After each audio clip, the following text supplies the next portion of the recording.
Si Lolo Bugol, isinulat nina Roderick C. Hulaton at Elena D. C. Roy. Iginuhit ni Ligaya M. Detic.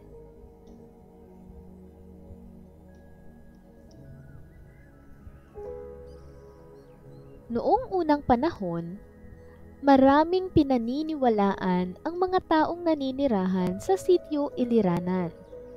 Isa sa mga ito ay ang paniniwala nila tungkol sa mga albularyo o faith healer.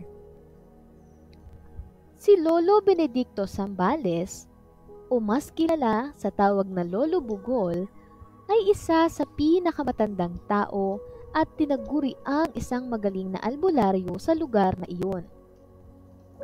Marami na siyang natulungan dahil sa kakayahan niyang manggamot. Kaya naman, maraming tao ang dumayo mula sa ibang sitio upang magpagamot. Napapagaling ni Lolo Bugol ang simpleng lagnat hanggang sa komplikadong sakit, kahit na sa taong sinapian ng masamang espiritu ay napagaling niya. May ritual na isinasagawa si Lolo Bugol. Ipinapahawak niya sa may sakit ang isang maliit na piraso ng luya habang hinihipan niya ito at ginagamot. Pagkatapos ay magbibigay siya ng pasya o paalala tulad ng pagsindi ng kandila sa sementeryo para sa katahimikan ng kaluluwa ng mga yumaong mahal sa buhay. Ang iba naman ay pinagpadasal sa kanilang altar at pinag-alay ng makakain.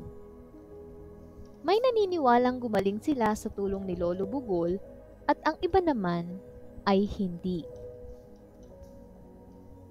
Lumipas ang panahon, ang kinagawiang panggagamot ni Lolo Bugol ay unti-unting humihina at kumukupas kasabay ng paghihina ng kanyang katawan dahil sa katandaan. Hindi niya naipamana sa mga anak maging sa kanyang mga kamag-anak ang kakayahan niya sa panggagamot. Malungkot man isipin ang nangyari sa buhay ni Lolo Bugol, ngunit pilit itong tinanggap ng kanyang mga anak, kamag-anak, at ng mga kilalang taong naniwala sa kanyang kakayahan. May iilan na pilit manggaya, ngunit walang makakapantay sa galing ng panggagamot ng albularyong si Lolo Bugol, ang pinakatanyag na albularyo sa kanyang henerasyon.